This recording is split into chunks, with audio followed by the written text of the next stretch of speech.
Teste de vacina contra a dengue contou com 1.200 voluntários. Justiça realiza leilão de mais de 130 mil objetos apreendidos.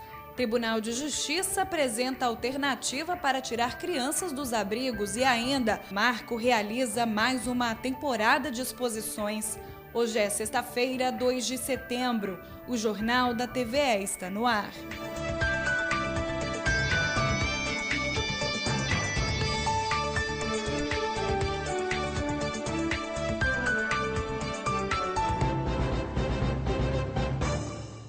Olá! A gente começa essa edição com uma novidade. Já começou a ser testada a nova vacina contra a dengue. Em Campo Grande, os testes vão ser com apoio de cerca de 1.200 voluntários com idades entre 2 e 59 anos. Em todo o país, vão ser 17 mil pessoas participando dessa fase de testes da pesquisa. Eles vão ser acompanhados durante os próximos 5 anos. Essa é a terceira fase de testes da pesquisa. A produção começou nos Estados Unidos e foi desenvolvida pelo Butantan.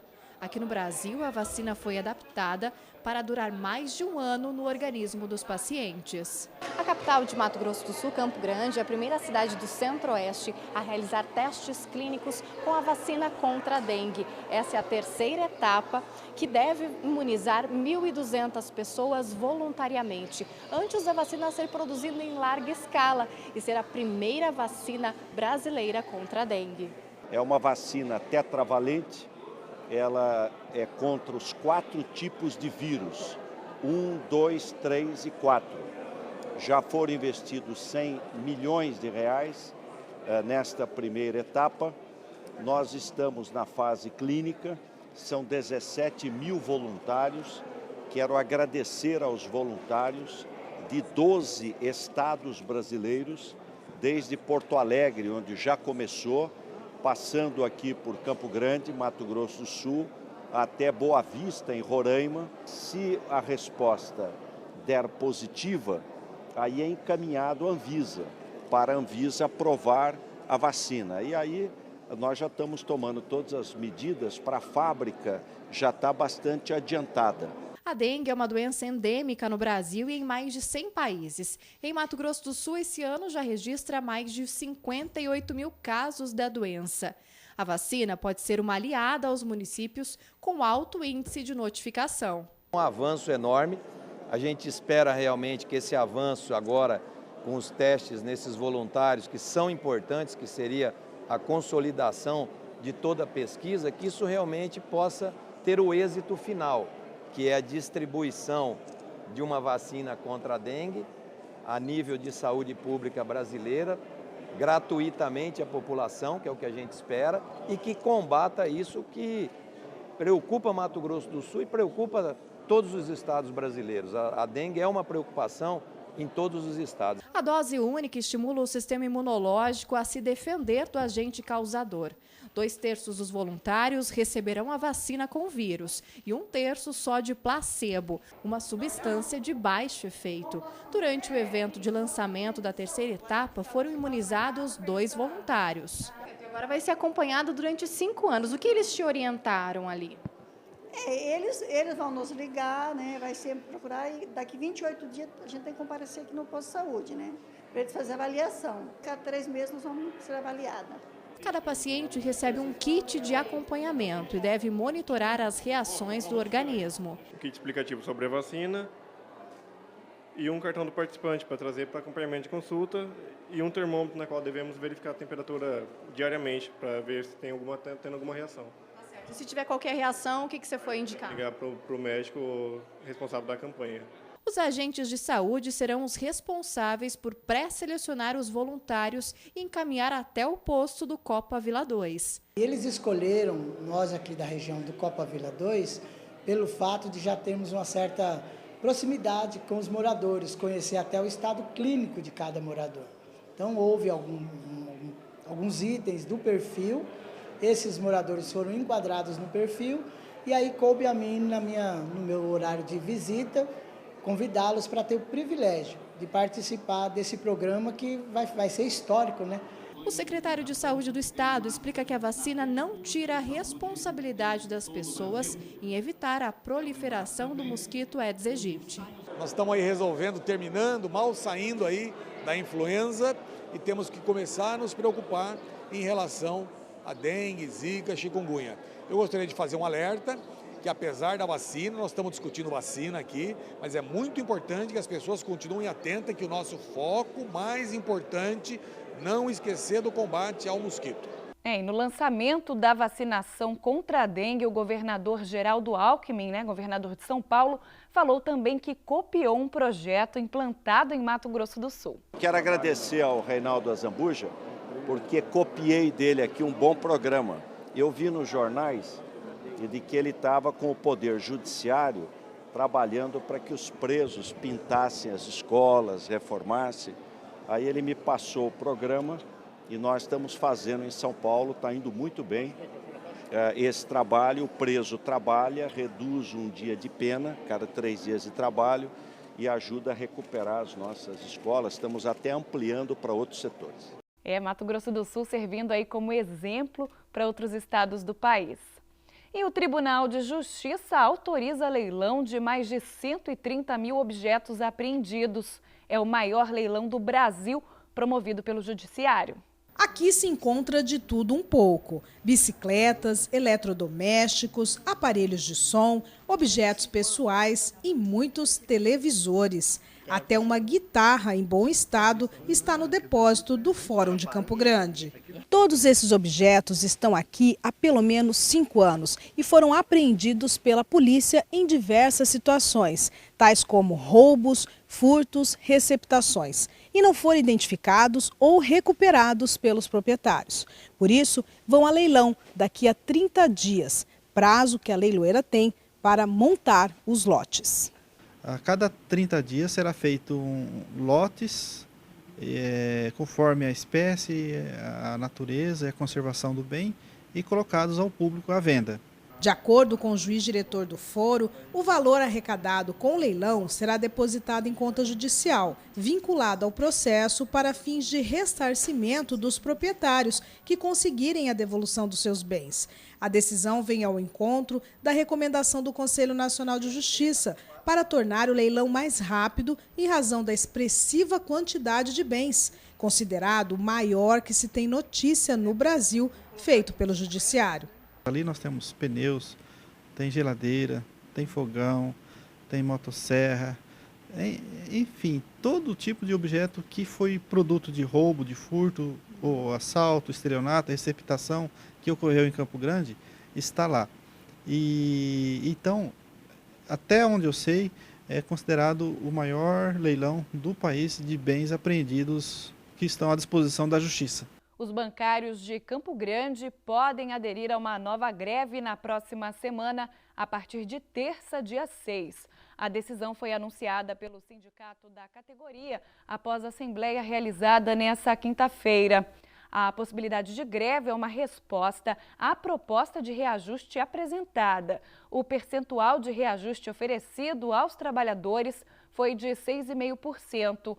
Número inferior ao de 14,75% pedido pela categoria. E a Ordem dos Advogados do Brasil, Mato Grosso do Sul, apresenta projeto que reconhece e valoriza a profissão do advogado. Em reunião com o governo do estado, a OAB apresentou o projeto de lei que altera o piso salarial do advogado, uma reivindicação antiga da categoria. Eu me lembro desde a minha posse como deputado estadual, em 2007, a gente lutou por essa luta, que é uma luta dos novos advogados, uma luta da OAB, e hoje a gente encaminha à Assembleia Legislativa o projeto de lei que fixa esse piso e que é uma garantia, principalmente, de ter um piso fixado por lei para os novos advogados no início da sua carreira em todo o território do Mato Grosso do Sul. O piso salarial do advogado com o projeto pode chegar a R$ 1.300 para uma jornada de 4 horas diárias, 20 horas semanais, e R$ 2.600 para 8 horas diárias, 40 semanais. O projeto segue agora para a Assembleia Legislativa. Vamos conversar também com todos os deputados, né? Pedir o apoio ao projeto, porque aqui foi iniciativa do governador, mas tem que passar pela Assembleia para que depois seja sancionado pelo governo. Autoridades e técnicos se reúnem em Campo Grande para tratar de um tema que pouca gente conhece: a opção de famílias acolhedoras em substituição aos abrigos de menores. Confira. O encontro reuniu profissionais que atuam na área da infância, como juízes, promotores, defensores públicos, equipes técnicas, gestores e o público em geral, interessados em tratar do tema família acolhedora. O objetivo desse congresso é exatamente trazer essa divulgação, trazer à sociedade conhecimento sobre esse tema, né, e ampliar, né, trazer luzes para que esse serviço de acolhimento em famílias seja cada vez mais difundido e nós tenhamos as crianças cada vez mais dentro de famílias e não dentro de entidades de acolhimento. Responsável pelo Juizado da Infância e Juventude em Camapuã, interior de Mato Grosso do Sul, cidade que é referência para o Brasil do bom desempenho do projeto, o magistrado explica que o objetivo do encontro é quebrar o tabu existente de que os abrigos são melhores para as crianças do que as casas de famílias. Acolhimento familiar é uma modalidade alternativa de se acolher crianças ao lado dos abrigos. É preferível que uma criança que momentaneamente tenha que ser retirada da sua família seja colocado dentro de outra família. Repito, crianças são feitas para viverem em família. Crianças pertencem para famílias e não para instituições. Isso não tem nada a ver com adoção. Essa criança vai permanecer durante o período necessário dentro dessa família, o período que ela permaneceria dentro de um abrigo, enquanto o Poder Judiciário resolver a situação jurídica dela. Quer dizer, ela poderá retornar para a sua família de origem, se isso for possível, poderá ir para a família extensa, ou seja, os parentes dela com vínculo em condições de cuidar dela, ou se nada disso for possível, se tudo isso falhar, então ser encaminhada para adoção. Atualmente, mais de 46 mil crianças estão acolhidas pela Justiça no Brasil. A maioria vive em abrigos e apenas 10% cresce sob a supervisão de famílias acolhedoras. As famílias são remuneradas, né? O imóvel que serve para acolher criança não paga IPTU, a família acolhedora ela tem descanso anual remunerado, ela recebe um salário mínimo todo mês, independente de estar ou não acolhendo, porque às vezes ela pode ficar um período sem acolher uma criança, e a partir do momento que ela recebe uma criança dentro da sua casa, ela então passa a receber um segundo salário mínimo com o objetivo de custear as despesas que essa criança traz, logicamente, no impacto da economia dessa família. E vamos falar do tempo. Segundo o Instituto Nacional de Meteorologia, em Mato Grosso do Sul, a semana termina com céu parcialmente nublado e possibilidade de chuva e trovoadas nas regiões norte e nordeste. Aqui na capital, a expectativa é de sol entre nuvens, conforme você vê nas imagens gravadas aqui na sede da TV Educativa, no Parque dos Poderes. Já no fim de semana, a previsão é de chuva em todo o estado. E no próximo bloco, você vai conferir o que há de melhor na terceira temporada de Exposições do Marco aqui em Campo Grande. Voltamos já.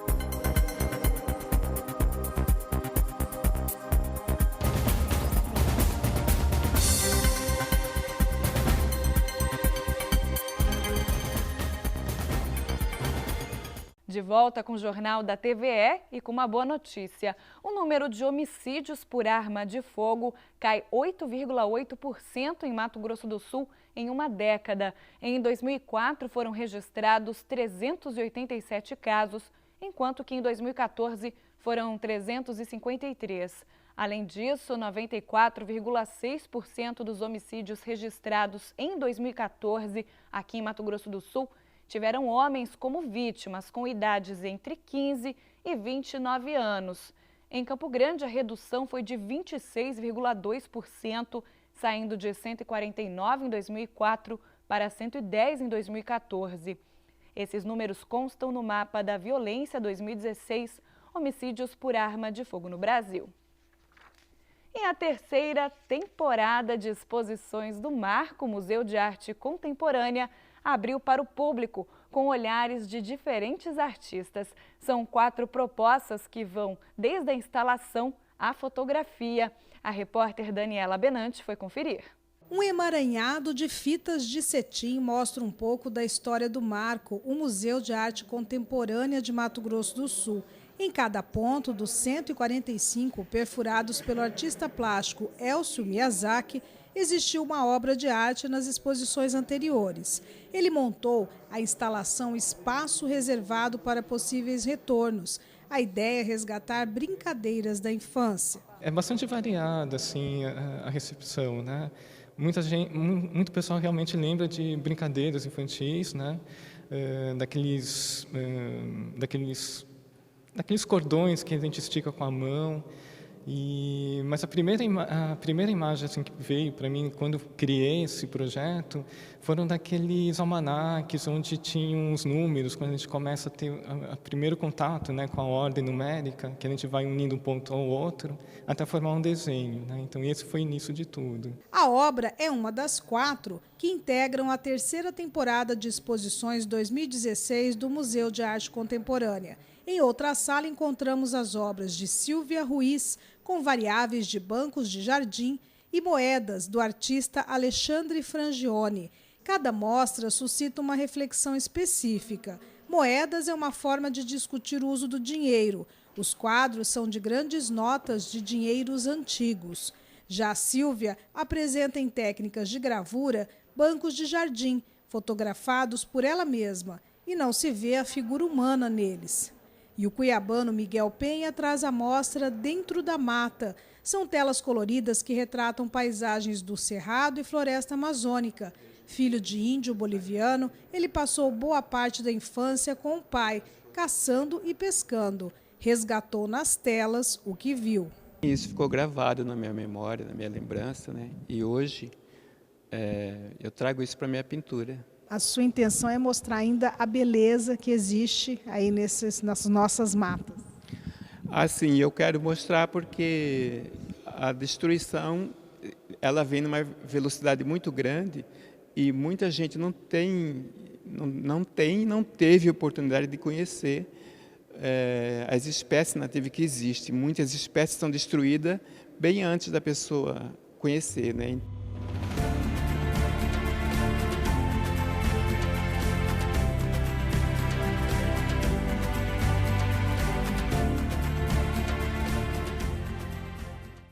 E a terceira temporada de exposições 2016 do Museu de Arte Contemporânea, o Marco, está aberta à visitação de terça a sexta, de 7h30 da manhã às 5h30 da tarde. Sábados, domingos e feriados, das 2 às 6 da tarde. A entrada é franca. Visitas de grupos podem ser agendadas pelo telefone 3326-7449. Mais uma novidade, olha só, hoje às 9 da noite vai ao ar o programa Cult, a revista eletrônica da TV Educativa. Marcos Barão e Débora Bordim mostram agora um resumo das atrações do programa e trazem pra gente a agenda cultural para este fim de semana. Oi pessoal, preparados para o Cult dessa semana? Tem um monte de coisa legal. No programa de hoje, uma matéria feita na Galeria Dona Neta, que fica no centro de Campo Grande e virou um reduto para os apaixonados por tatuagens. E o trabalho de Paulo Robson, biólogo, professor da Universidade Federal, que usa fotografia a serviço da arte e da ciência. Cleiton Salles conta a história do cinema em Campo Grande. E um caminhoneiro que mudou a sua trajetória de vida e hoje passou a construir casas de boneca. O blog Balaio de Gato, de Leandro Marques, é o tema da semana da websérie Por Aí. o trabalho de Lambert, que usa reciclados eletrônicos para componentes da sua arte. Vamos conferir então a agenda com a Débora Bordim. Nesta sexta-feira, dia 2, o Sesc Morada dos Baís traz o show com Lenilde Ramos e Banda. Vai rolar muita música regional e também canções nacionais e internacionais. A apresentação contará com piano, harpa, sanfona, percussão e violão. E no sábado, dia 3, é a vez da banda Cover Up se apresentar com um repertório que passeia pela década de 90 e muito rock contemporâneo, tudo de graça.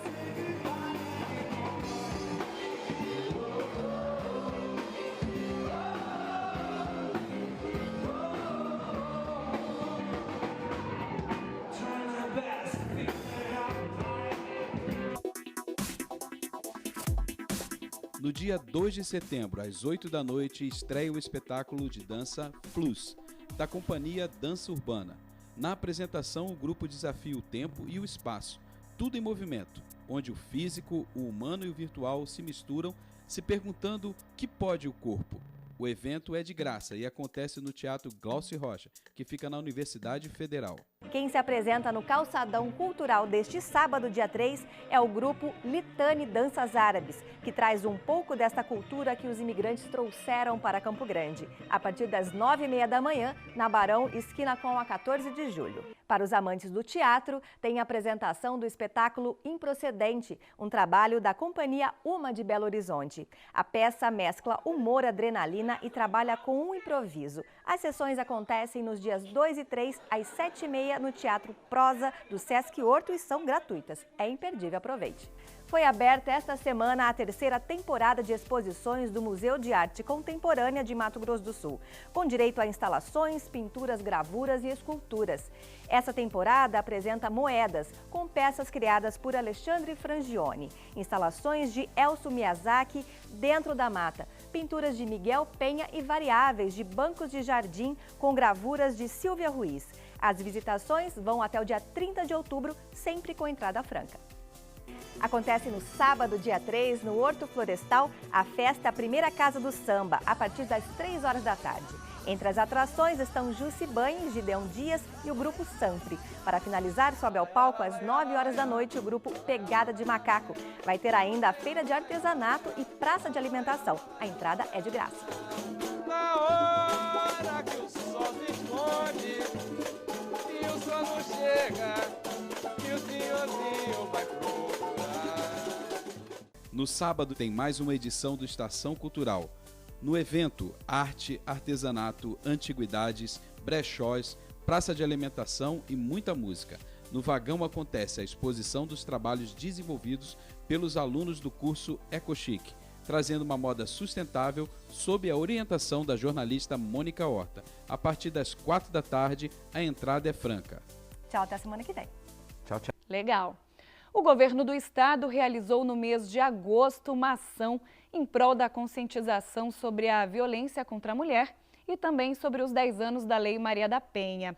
Estamos falando do Agosto Lilás, que durante 31 dias levou informações desse tema às ruas e às escolas e também abordou a importância da denúncia. Hoje a entrevista no Jornal do Rádio foi com a subsecretária da Mulher, Luciana Zambuja. Ela vai nos apresentar um balanço das ações aqui na capital.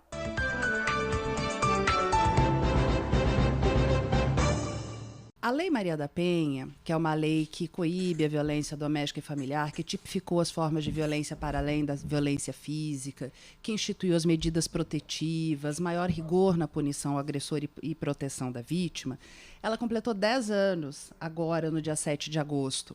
Mas ano passado, no primeiro ano de gestão do novo governo Reinaldo Zambuja, nós fizemos uma campanha no mês de agosto, Maria da Penha vai à escola, à época para comemorar os 9 anos da lei. Nós atingimos no ano passado 2.500 alunos e alunas das escolas estaduais de Campo Grande. Essa ação também foi replicada no interior, mas ainda muito incipiente. O que nós pensamos nesse ano dos 10 anos da lei? Primeiro, não fazer nada sozinho, escutar mais as pessoas. Nós chamamos alguns parceiros governamentais e não governamentais. E deu bastante resultado, Lívia, porque nós totalizamos um número aproximado, ainda não fechado, de 20.688 pessoas atingidas diretamente no mês de agosto de 2016.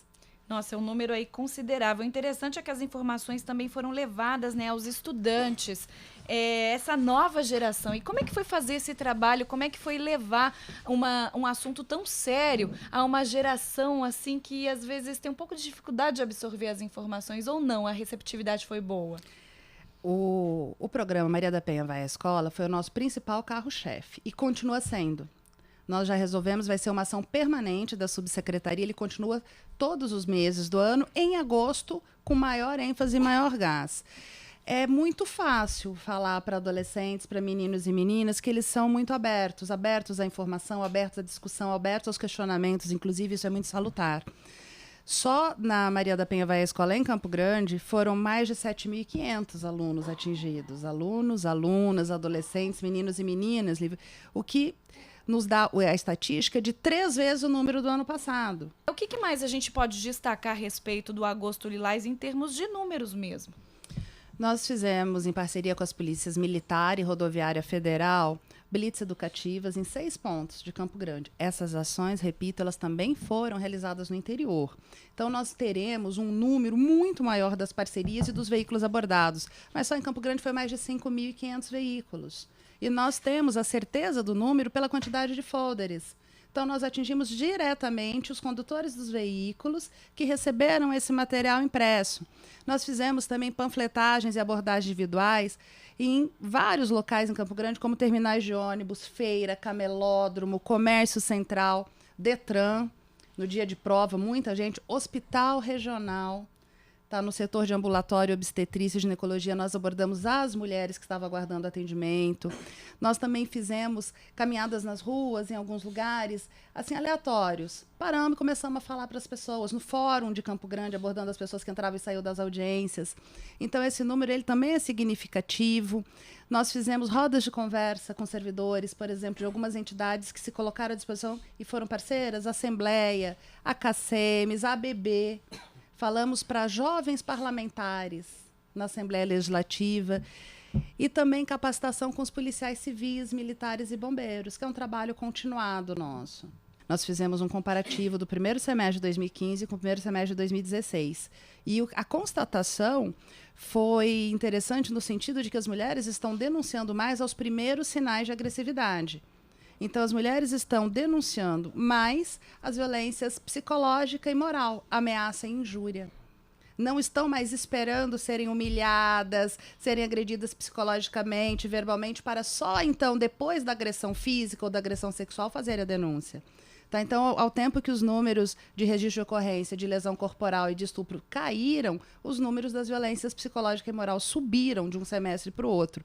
Então, nós temos essa constatação. As mulheres estão mais informadas, mais conhecedoras dos seus direitos e, uma vez que estão empoderadas, elas estão exigindo os seus direitos no primeiro sinal de agressão.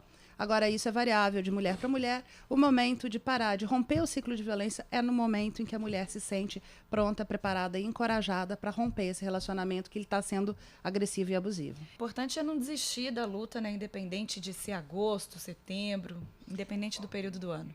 Exatamente.